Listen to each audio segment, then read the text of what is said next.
तो अगर हमारा चरवाहा है तो हम कौन है? നമ്മളാരാണ്? ആടുകളാണ്. हम तो उसकी भेड़ है.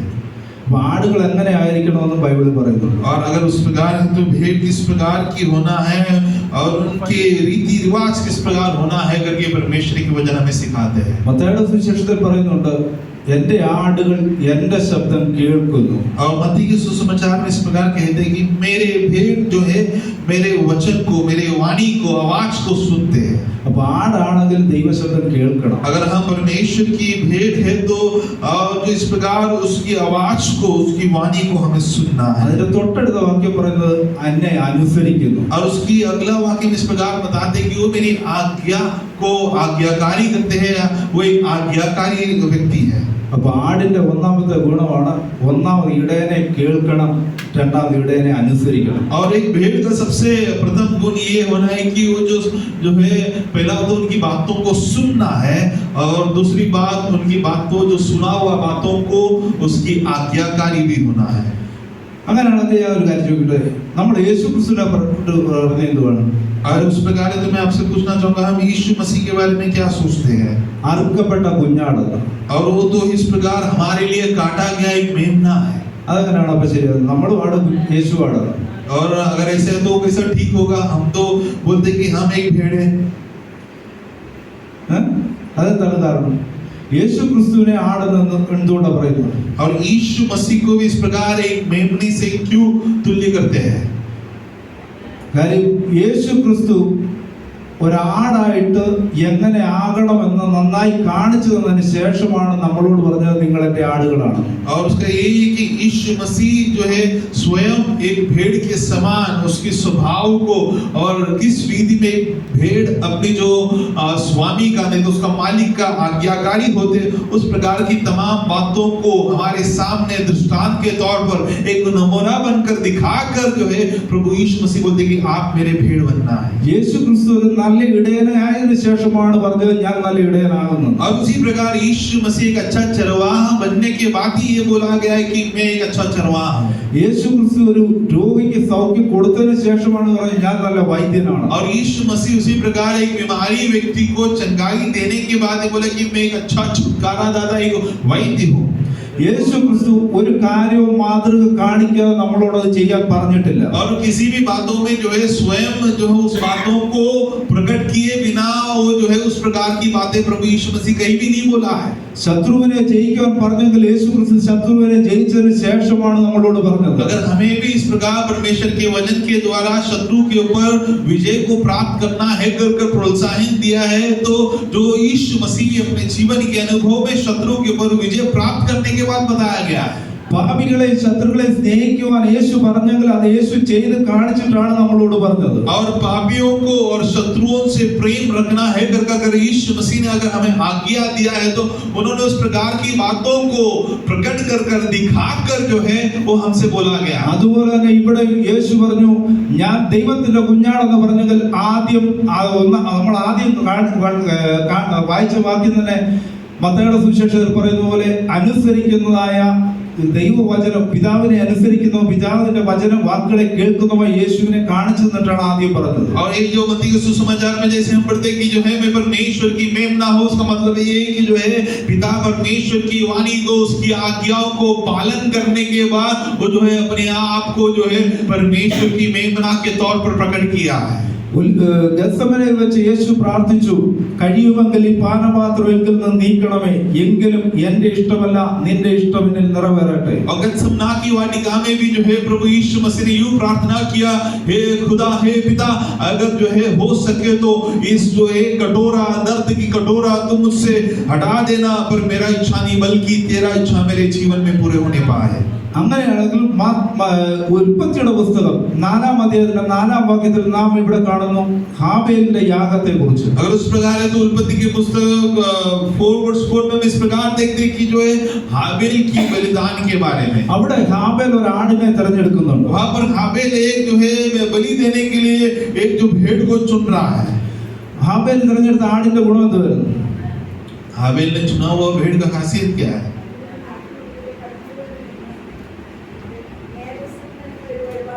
അവയുടെ കടിഞ്ഞൂറുന്ന മേധസ്സിൽ നല്ല ഒരു ആടിനെ തിരഞ്ഞെടുത്തു.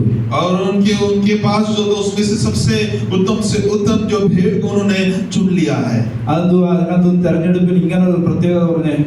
और वो चुनने में इस प्रकार की खासियत क्यों बताया गया है?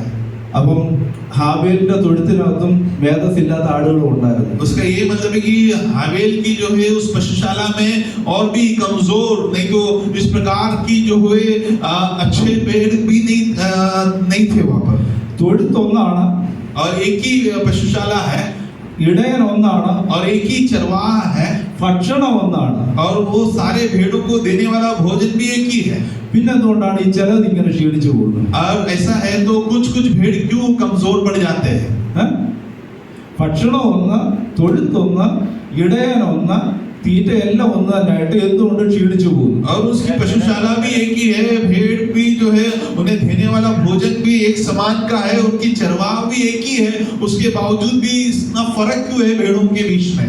ചില ആടുകൾക്ക് ഒരു കുഴപ്പമുണ്ട്. और कुछ भेड़ों में इस प्रकार की कमी है, അവർക്ക് ഈ എല്ലാ ഭക്ഷണമൊന്നും ഇഷ്ടമല്ല. और उन्हें सारे प्रकार की भोजन पसंद नहीं आता है. ഇപ്പോഴത്തെ ആടുകൾക്കെല്ലാം കൂടുതലും ചൈനീസ് ഇഷ്ടം. और आजकल की भेड़ों को सबसे ज्यादा चाइनीज पसंद होता है. കാര്യം അതിനകത്ത് കുറച്ച് എരിവ്, പുളിയ, കളറൊക്കെ ഉണ്ട്. और उसमें अंदर थोड़ा जो है तीखा मीठा और थोड़ा रंग भी होता है. വചനം പറയുന്ന യേശു ക്രിസ്തു നമ്മളെ പഠിപ്പിച്ച വചനം എന്ന മായമില്ലാത്ത പാൽ കുടിച്ച് വളരണമെന്ന്. पर यीशु मसीह हमें जो वचन सिखाते समय बताते कि आप जो है वचन रूपी कोई मिलावट ना होने वाले दूध को पीकर जो है आपकी परवरिश होना है. പക്ഷേ ഇന്ന് നമ്മൾ നോക്കിയാൽ ഏറ്റവും കൂടുതൽ ചൈനീസ് കടയാണ്. पर आजकल अगर हम देखें तो सबसे ज्यादा चाइनीज की जो दुकान चलते हैं, കാര്യം വചനത്തിനകത്ത് കളർ ചേർത്തിട്ട് ഒത്തിരി എണ്ണ ഇറങ്ങിയിട്ടുണ്ട്. उसका कारण है कि जो है वजन के अंदर जो है कलर को अन्य बातों को मिलाकर जो है वो लोगों तक परोसते हैं.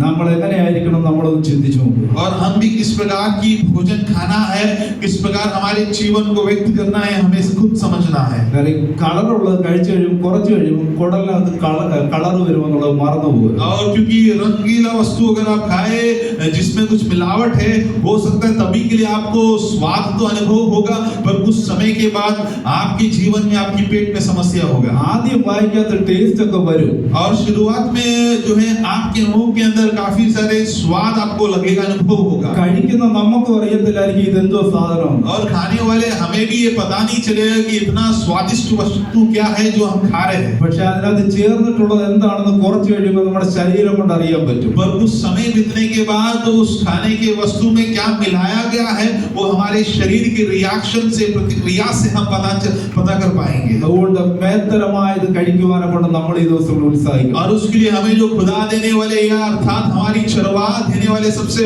उत्तम पदार्थों को जो हम खाने के लिए और उसकी भोजन करने के लिए हमसे हो पाना है. ഒരാടാണെങ്കിൽ മേത്തരമായതായിരിക്കണം. अगर एक भेड़ है तो जो है सबसे बेहतरीन होना है.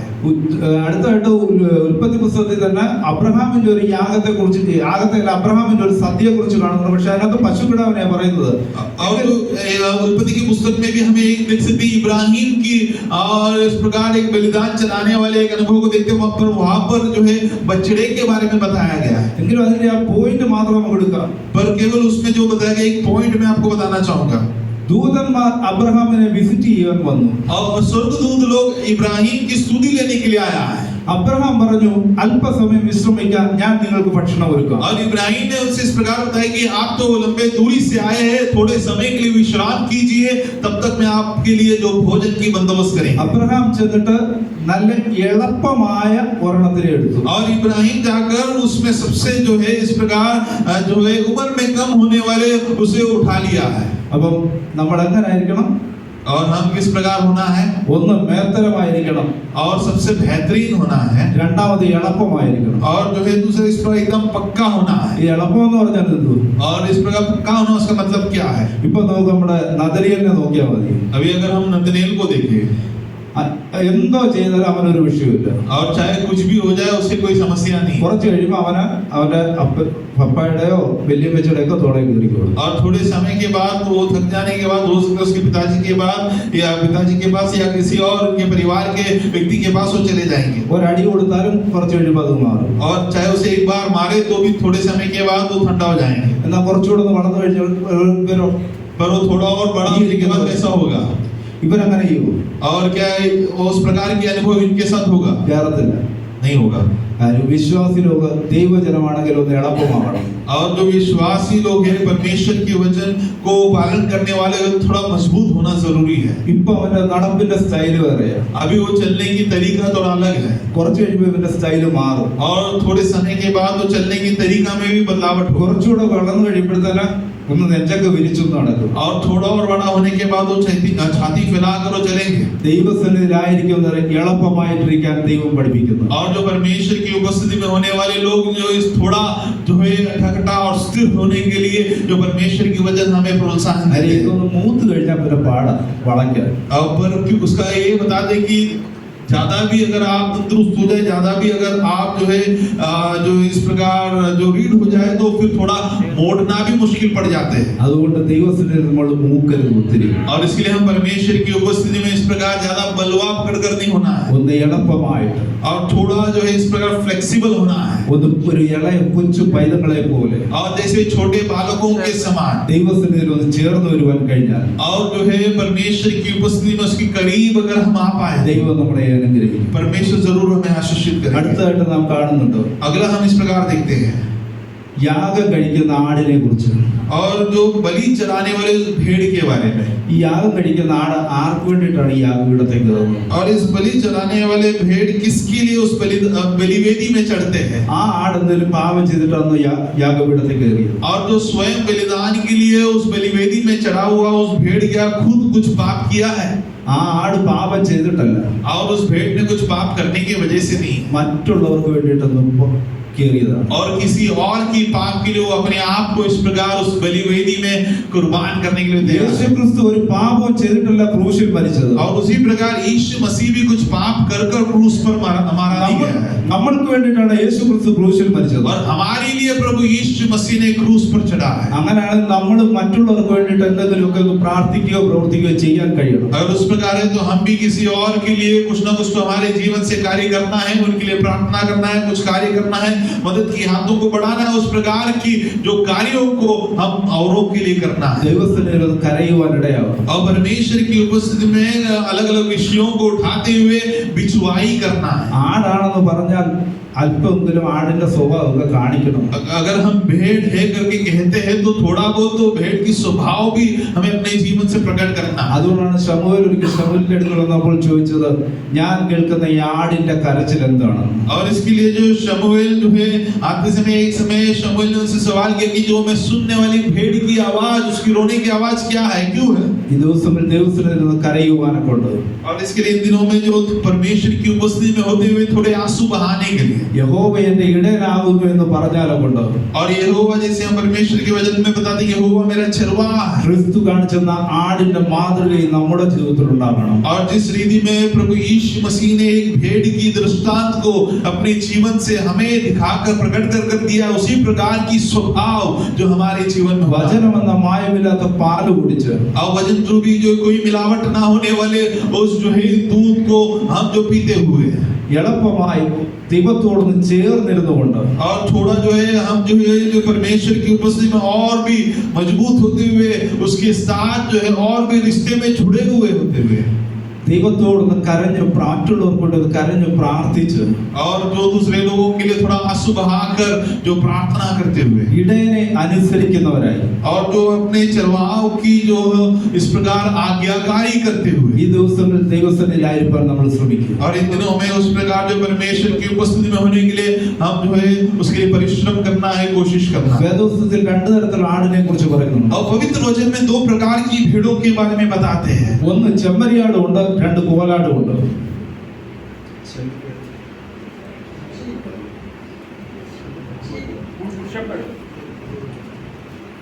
मत्ती का सुसमाचार 25वां अध्याय 25:32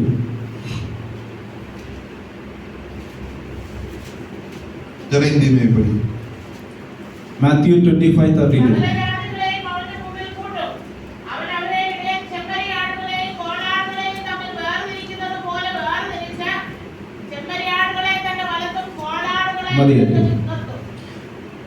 और जातियां उसके सामने इकट्ठा की जाएगी और जैसे चरवाहा भेड़ों को और भेड़ों की बकरियों को अलग कर देता है, वैसे ही वह उन्हें एक दूसरे से अलग करेगा।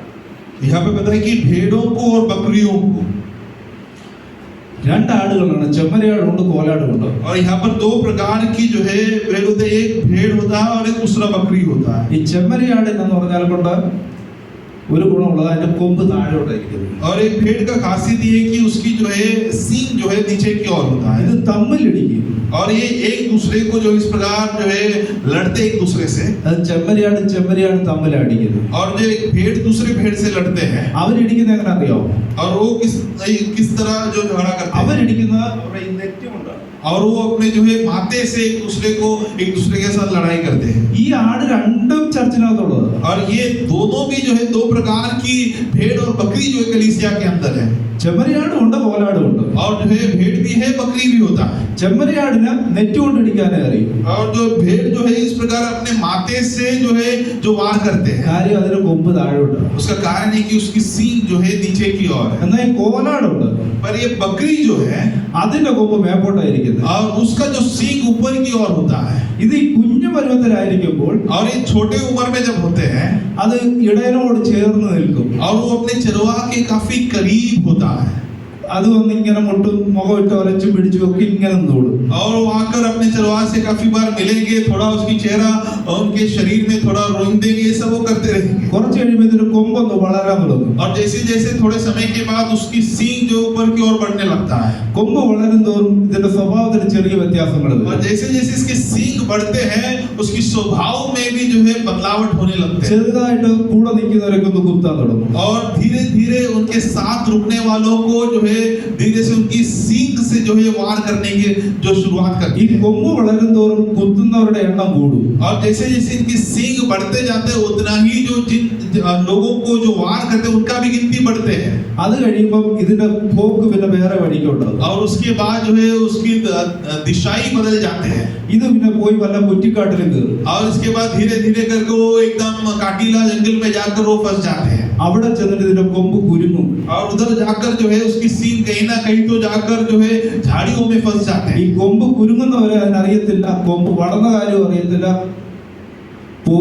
ഒന്നും അറിയത്തില്ല. और जो उसकी सींग उस झाड़ियों में काटियों में फंसने तक वो ये बात से अनजान होता है कि उसकी सींग बढ़ चुका है और इतना लंबा है वो भी वो किधर भी जाकर फंस सकता है. वो फंसने तक उसे नहीं पता चलता. ഈ കൊമ്പ് കുരുങ്ങി കഴിഞ്ഞാൽ എന്ത് ചെയ്യേണ്ടത്? अब ये सींग फंस चुका है तो अभी क्या करना है? പിന്നെ ഇതിനെ വെട്ടിയിട്ട് യാഗപീഠത്തേക്ക് കയറ്റണം. और अब तो उसकी सींग को काट कर उसे बलिवेदी में चढ़ाना है.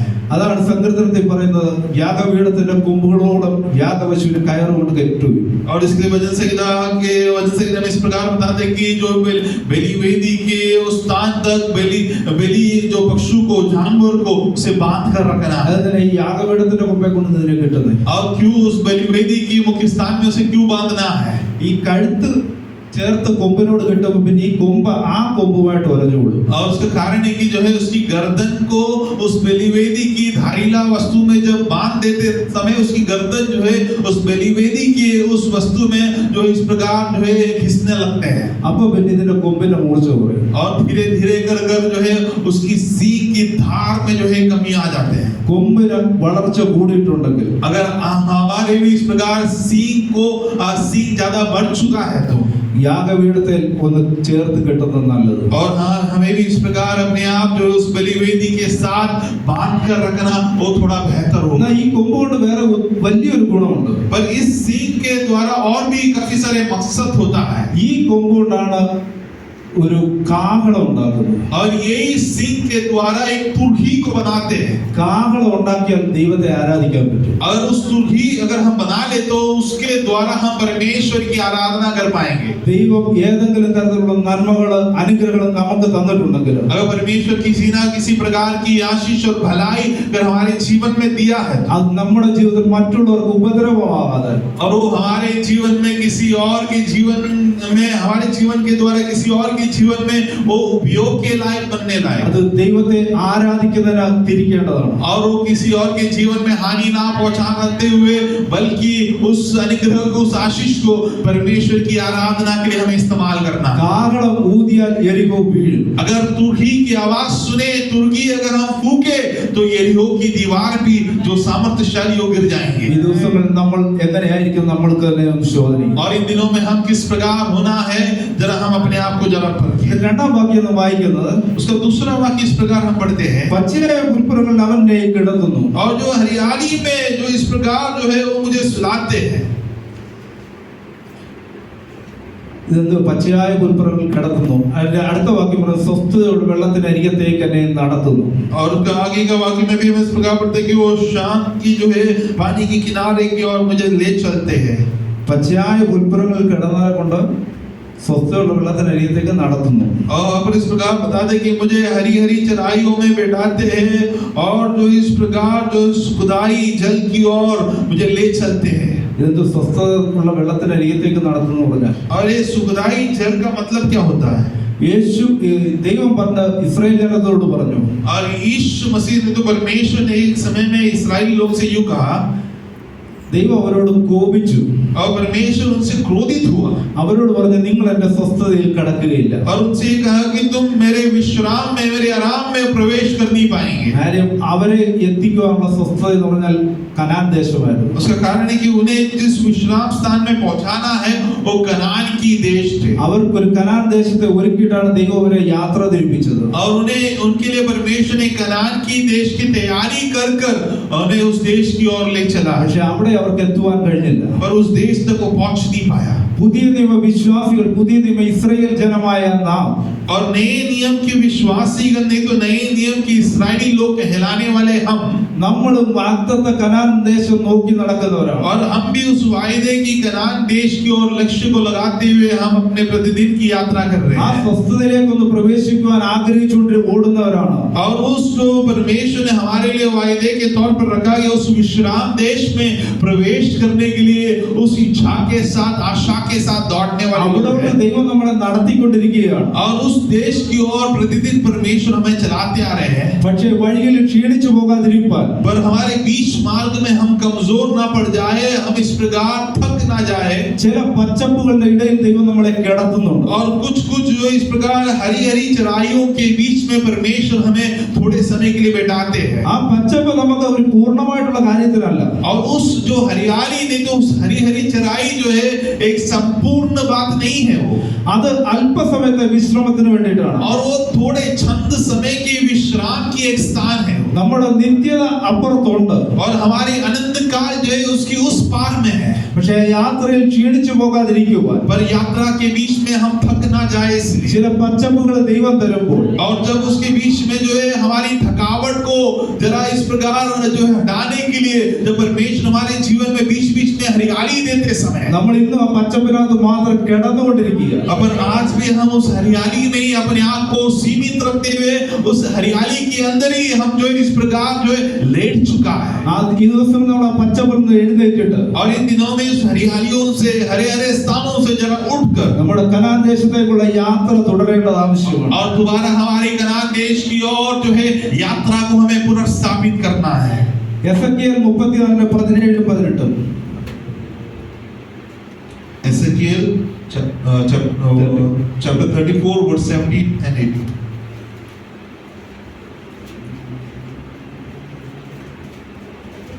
34:17-18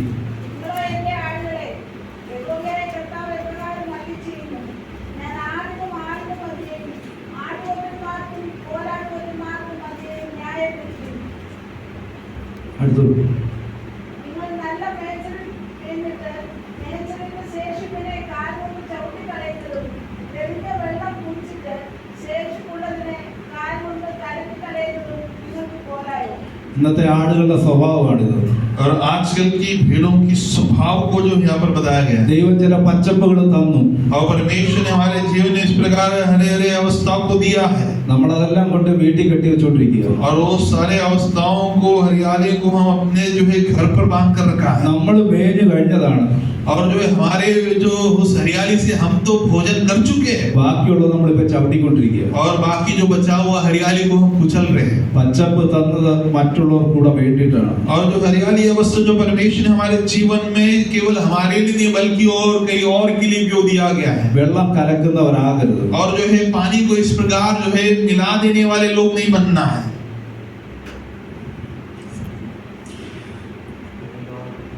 അതിന്റെ നാലാമത്തെ സങ്കീർത്തനത്തിൽ 4-ാം വാക്യം വായിക്കാം. സൂര്യന്റെ താഴെ കൂടി നടന്നാലും ഞാൻ ഒരു അനർത്ഥവും ഭയപ്പെടുകയില്ല. നീ എന്നോട് കൂടെ ഇരിക്കുന്നുവല്ലോ.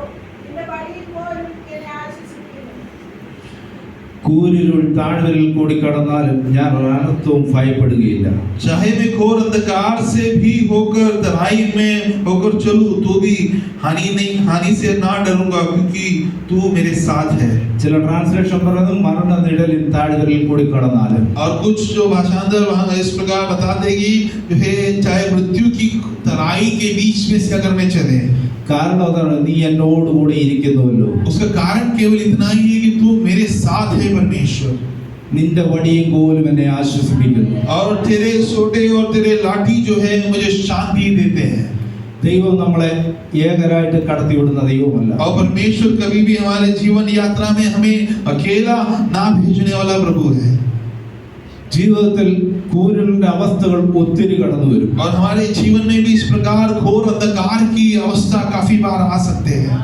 അവിടെ കൂടെ ഇരിക്കുന്ന ദൈവമാണ്. और उस स्थान पे भी हमारे साथ रहने वाले परमेश्वर. ദാവീദ് ഇത് പറയാൻ കാരണമുണ്ട്. और दाऊद इस प्रकार ये वचन संहिता में बताने का एक कारण है. മരണത്തിൻ്റെതായ പല ഭീകര അവസ്ഥകളും തന്റെ ജീവിതത്തിൽ കൂടി കടന്നുപോയി. और मृत्यु की काफी भयानक अवस्था उनके जीवन में काफी बार उसके बीच में से गुजरा है. ശത്രു പലപ്പോഴും തകർത്ത് കളയുന്ന അവൻ തന്നെ ഭയപ്പെട്ട അവസ്ഥകളുണ്ടായി. और उनके जीवन की अवस्था इतना भयानक था कि वो काफी बार ये सोचा शायद शत्रु इस अवस्था में जो है मुझे पराजित कर देंगे, मुझे खत्म कर देंगे. പക്ഷേ അവിടെ എല്ലാം അവൻ വിജയനായി തീർന്നത്.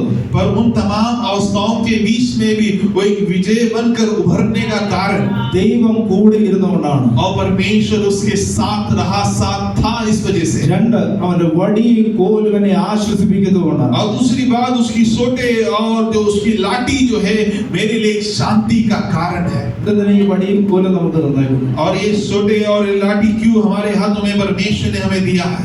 കൂരിരുൾ താഴ്വരയിൽ കൂടി കടന്നു പോകുമ്പോൾ और जब हम घोर अंधकार की तराइयों के बीच में से चलते समय മുമ്പോട്ട് നമുക്ക് കാണുവാൻ സാധിക്കാതിരിക്കുമ്പോൾ, और आगे की मार्ग जब हमारे सामने जो है हमें दिखाई नहीं पड़ते उस നമ്മുടെ समय, മുൻപിലുള്ള വഴി എങ്ങനെയുള്ളതെന്ന് നമ്മൾ അറിയാതിരിക്കുമ്പോൾ, और हमें हमारे आगे की मार्ग किस प्रकार की है और उसके बारे में जब हम अनजान है उस समय, നമ്മളെ വഴി നടത്തുന്നതിന് വേണ്ടിയിട്ടാണ് ഈ കോല് കയ്യിലുള്ളത്. और हमें जो मार्ग निर्देशक देने के लिए हमें एक मदद के तौर पर उस अंधकार में जो है हमें मदद करने के लिए इस सोटे को और लाठी को परमेश्वर हमारे हाथों में दिया है. അതുകൊണ്ടാണ് യേശു ക്രിസ്തു പറഞ്ഞത്, और इसके लिए प्रभु यीशु मसीह कहा, ഞാൻ കടന്നുപോയതിനു ശേഷം और मैं जाने के बाद പരിശുദ്ധാത്മാവ് എന്ന കാര്യസ്ഥനെ നിങ്ങൾക്ക് അയച്ചു തരും. और पवित्र आत्मा रूपी एक जो है मददगार को, नहीं तो आपके एक सहायक को, सेवक को मैं आपके बीच में भेजूंगा.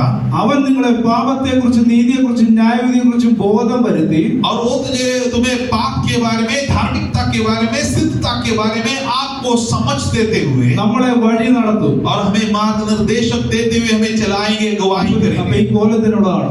और ये जो है इस लाठी और इस सोटा जो है उसके अंदर की നമ്മളെ വഴി നടത്താനുള്ളതാണ്. और ये क्यों हमें दिया गया है, हमें चलाने के लिए, और हमें घोर अंधकार के बीच में भी हमें आगे की मार्ग के बारे में अंदाजा लगाने के लिए दिया गया है. കാര്യം വഴി നമുക്കറിയത്തില്ല.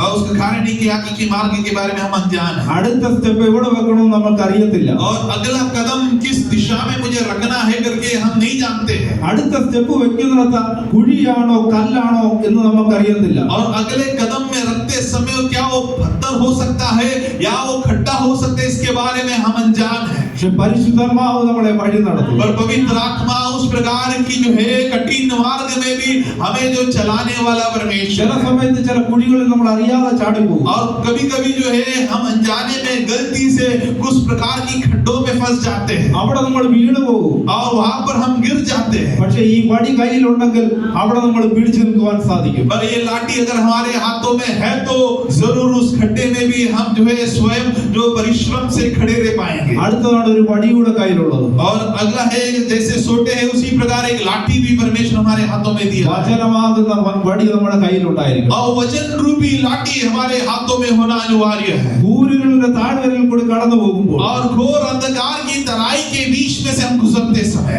ആരെയും ശത്രു ഏത് സമയത്തും നമ്മളെ തകർത്തടയുവാൻ നോക്കുമ്പോൾ और उसका कारण है कि शत्रु किसी भी क्षण हमें समाप्त करने की कोशिश करते हैं ഏത് വിധത്തിൽ നമ്മളെ മുടിച്ചു കളയണമെന്ന് ശത്രു ആലോചിച്ചുകൊണ്ടിരിക്കുമ്പോൾ और किसी भी हालात में हमें बर्बाद कर देना है कर विचारधारा में या इस प्रकार यात्रा करने वाले शत्रु की उस तंत्र के ऊपर പരിശുദ്ധാത്മാവിനെ നമ്മുടെ കൂടെ തന്ന और पवित्र आत्मा को हमारे साथ देते हुए ദൈവവചനം നമ്മുടെ കയ്യിൽ തന്ന और परमेश्वर की वचन हमारे हाथों में देते हुए തളർന്നു പോകാതെ और हम कभी ना थकते നമ്മൾ हुए വീണു പോകാതെ और हम कभी ना गिरते हुए നിത്യതയ്ക്ക് വേണ്ടി നമ്മളെ എത്തിക്കുവാൻ और हमारे पैर कभी ना ठुकराते हुए अनंतकाल तक हमें पहुंचाने के लिए നമ്മളെ വഴി നടത്തുന്ന और हमें मार्ग निर्देश देकर हमें अगुवाई करने वाले ദൈവത്തിന്റെ കൃപയെ കുറിച്ച് നമ്മൾ ചിന്തിക്കുക. और परमेश्वर की उस कृपा के बारे में जरा हमें विचार करना है। ഈ ദിവസങ്ങളിൽ और इन दिनों में പരിശുദ്ധാത്മാവിന്റെ ശക്തിയോടും और पवित्र आत्मा की सामर्थ्य के साथ ദൈവത്തിന്റെ കൃപയിലും और परमेश्वर की कृपा में ദൈവത്തിന്റെ വചനത്തിലും और परमेश्वर की वचन में മുന്നേറുവാനെ കൊണ്ട് और आगे बढ़ने के लिए നമ്മൾ ഈ ദിവസങ്ങളിൽ ശ്രദ്ധിക്കേണ്ടതാണ്. और इन दिनों में हम इस प्रकार की कार्यों के लिए हम जो थोड़ा ध्यान देना है और इस विधि में हमें आगे बढ़ाना है। അങ്ങനെയാകുമ്പോൾ अഞ്ചാം വാക്യം പറഞ്ഞു, എന്റെ ശത്രുക്കൾ കാണുക നീ എനിക്ക് വിരുന്നൊരുക്കുന്നു. अगर उस प्रकार है तो उसकी पांचवें वाक्य में हम देखते हैं कि जो है मेरे शत्रुओं देखने के समान उनके सामने मेरे लिए तो एक मेष को तैयार करेगा എന്റെ തലയെ എണ്ണ കൊണ്ട് അഭിഷേകം ചെയ്യുന്നു. और मेरे सिर को तेल से जो है अभिषेक करेंगे എന്റെ പാനപാത്രം നിറഞ്ഞു കവിയുന്നു. और मेरे कटोरा जो है इस प्रकार उमड़ कर भरपूर होकर जो है वो बाहर फैलने लगेगा ശത്രുക്കളുടെ മുമ്പ് മേശ ഒരുക്കി തരുന്ന ദൈവമാണ്. और शत्रुओं के बीच में मेरे लिए एक मेष को तैयार करने वाला ഈ परमेश्वर കൂരിരുൾ താഴ്വര കടന്നു കഴിയുമ്പോൾ और इस घोर अंधकार की तराई को तो पार करने के बाद അവിടെ നമ്മൾക്കൊരു മേശ വെച്ചിട്ടുണ്ട്. अगर उस स्थान पर उसके बाद परमेश्वर ने हमारे लिए एक मेष को भी നമ്മൾ तैयार किया है। നിന്ദിച്ചവരുടെ മുമ്പാകെ ദൈവം നമ്മളെ മാനിക്കും. और हमारी निंदा और ठट्टा उड़ाने वालों के सामने परमेश्वर हमें मान सम्मानित जरूर നമ്മുടെ करेंगे തലയെ എണ്ണ കൊണ്ട് അഭിഷേകം और हमारे ചെയ്യും. सिर को तेल के द्वारा इस प्रकार अभिषेक करेंगे। എന്തിനാണ് തലയെ എണ്ണ കൊണ്ട് അഭിഷേകം ചെയ്യുന്നത്? और क्यों हमारे सिर पर तेल को ढेलते हुए अभिषेक करते हैं? ഒന്നാമത്തെ अभिषेകം और सबसे प्रथम अभिषेक നിന്നെ രാജാവാക്കാനുള്ള അഭിഷേകം. और तुझे एक राजा बनाने की अभिषेक അടുത്തത് പ്രവാചകനാകാനുള്ള और അഭിഷേകം. दूसरा अभिषेक तुझे एक भविष्यवक्ता बनाने की अभिषेक है നിന്നെ ഒരു പുരോഹിതനാക്കാനായിട്ട് അഭിഷേകം. और तीसरा तुझे एक याजक बनाने के लिए अभिषेक किया जाता है അഭിഷേകം ചെയ്യുന്നത് और अभिषेक इसके लिए किया जाते നിന്നെ हैं രാജാവാക്കുവാൻ, और तुझे राजा बनाने के നിന്നെ लिए പ്രവാചകനാക്കുവാൻ, और तुझे एक भविष्यवक्ता बनाने നിന്നെ ഒരു के लिए പുരോഹിതനാക്കുവാൻ. और तुझे एक याजक बनाने के लिए അതുകൊണ്ടാണ് ദൈവം പറഞ്ഞത്, और इसके लिए परमेश्वर यूं कहता है നിങ്ങളെ രാജകീയ പുരോഹിത വർഗമാക്കി വെച്ചിരിക്കുന്നു. और तुम्हें एक राजा के साथ ही साथ एक याजक के तौर पर एक जाति के तौर पर तुझे बना कर रखा है നമ്മുടെ ഇടയനായ ക്രിസ്തു और हमारे चरवाह होने वाला प्रभु यीशु मसीह സൂര്യൻ താഴ്വരയിൽ നിന്ന് നമ്മളെ മറികടത്തി और घोर अंधकार की उस तराई के बीच में से हमें ले चलकर നമ്മളെ വെറുതെ വിടുന്നവനല്ല, और हमें खाली हाथ छोड़ देने वाला परमेश्वर നമ്മളെ രാജകീയ പുരോഹിത വർഗമാക്കി और हमें याजक के साथ ही साथ राजा की उस पद में ले आकर നമ്മളെ അഭിഷേകം ചെയ്യുന്ന ദൈവമാണ്. और उस पद में हमें अभिषेक करने वाला एक परमेश्वर है അത് മാത്രമല്ല, और केवल इतना ही അതിന്റെ ലാസ്റ്റ് വാക്യം ഇപ്രകാരം നമ്മൾ വായിക്കുന്നു, और उसकी आखिरी वाक्य में हम इस प्रकार पढ़ते हैं നന്മയും കരുണയും എന്റെ ആയുഷ്കാലമൊക്കെ എന്നെ പിന്തുടരും. और निश्चय भलाई और करुणा मेरी जीवन भर मेरा पीछा होगा। ഇത് നമ്മൾ ഉദ്ദേശിക്കുന്ന നന്മയും കരുണയൊന്നുമല്ല. और ये जो भलाई और करुणा जो हम विचार करते हैं उस प्रकार की भलाई और करुणा नहीं ഇത് है യഹോവ നൽകുന്നതായ നന്മയാണ്. और यहोवा की ओर से हम प्राप्त किया होने वाली या प्राप्त करने वाले भलाई है। യഹോവ നൽകുന്ന കരുണയാണ്. और यहोवा के द्वारा हम प्राप्त किया जाने वाले करुणा है। വചനം നാം ഇപ്രകാരം വായിക്കുന്നു, और वचन में हम इस प्रकार पढ़ते हैं നിങ്ങൾ മുടിഞ്ഞു പോകാതിരിക്കുന്ന യഹോവയുടെ ദയയാകുന്നു. और हम इस वजह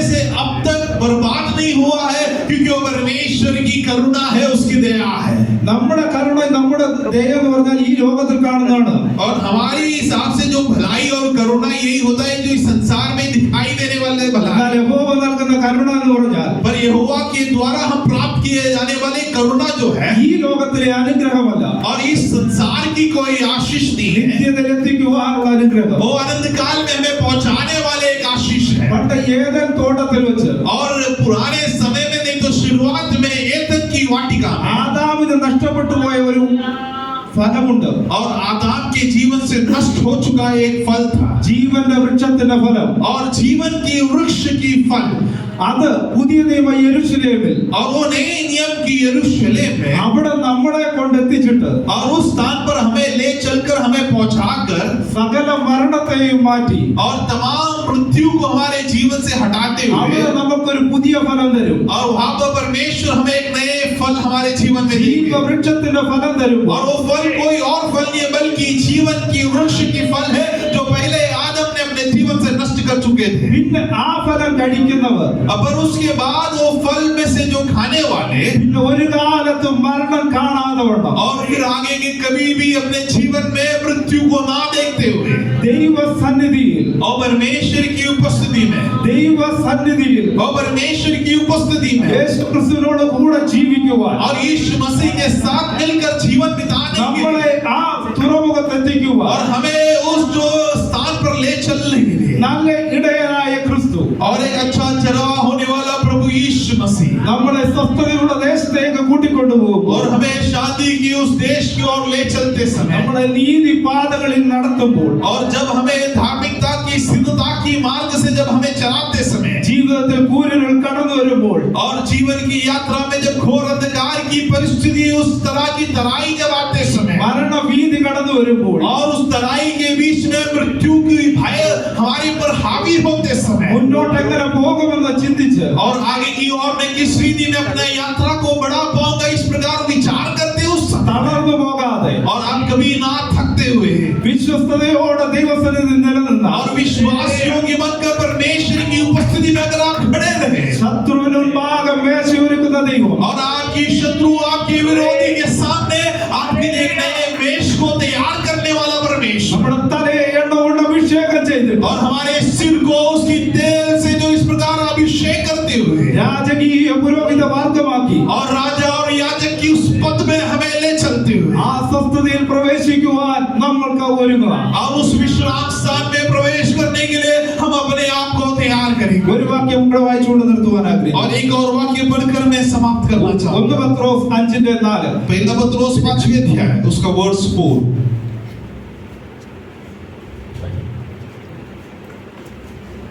എന്നാൽ ഇടയശ്രേഷ്ഠൻ പ്രത്യക്ഷനാകുമ്പോൾ നിങ്ങൾ തേജസ്സിന്റെ വാടാത്ത കിരീടം പ്രാപിക്കും.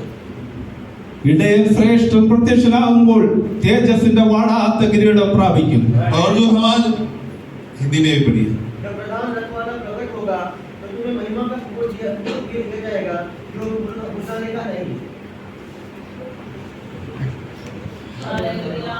അപ്പോൾ നമ്മളെ എന്തിനാണ് അവിടെ കൊണ്ടുപോകുന്നത്? और हमें क्यों वहां पर ले चल रहा है? ജീവവൃക്ഷത്തിന്റെ ഫലം തന്ന് അവിടെ ഇരുത്താൻ മാത്രമല്ല, और जीवन के वृक्ष की फल देकर वहां पर केवल बैठाने के लिए नहीं, നമ്മുടെ ഇടയ ശ്രേഷ്ഠൻ പ്രത്യക്ഷനാകുമ്പോൾ और जब हमारी प्रधान रखवाला प्रकट होगा ഒരു വാടാത്ത കിരീടം നമ്മൾക്ക് നൽകി തരുവാൻ, और कभी ना मुरझाने वाला एक मुकुट हमें दे देंगे, ഞാൻ ഓടിയതും അധ്വാനിച്ചതും വ്യർത്ഥമായില്ല എന്ന് പറയുവാൻ, और मैंने जो दौड़ लगाया है, जो परिश्रम और मेहनत किया है, वो व्यर्थ नहीं हुआ है करके बोलने ഒരു लायक, കിരീടം നമുക്ക് അവിടെ ഒരുക്കി വെച്ചിട്ടുണ്ട്. और एक मुकुट हमारे लिए परमेश्वर ने वहां पर तैयार कर रखा है। സ്വസ്ഥതയുള്ള വെള്ളം അവിടെ ഉണ്ട്. और बड़े शांति की जो है इस प्रकार पानी की स्रोत वहां पर है, ആ ദേശത്തേക്ക് നമുക്ക് പോകാൻ ഒരുങ്ങാം. और उस देश की ओर हमारी यात्रा करने के लिए हम अपने आप को तैयार करें, അതിനാദ്യം വേണ്ടത് और उसके लिए सबसे प्रथम इस बात की जरूरत है, നല്ലൊരു ആടായി തീരണം. और सबसे बेहतर एक भेड़ हमें बनना है, മേത്തരമായ ആടായിരിക്കണം. और इस प्रकार हम जो है तंदुरुस्त भेड़ बनना है, വചനം എന്ന മായമില്ലാത്ത പാല് കുടിച്ച് വളരുന്ന ആടായിരിക്കണം. और वजन रूपी कोई मिलावट ना होने वाले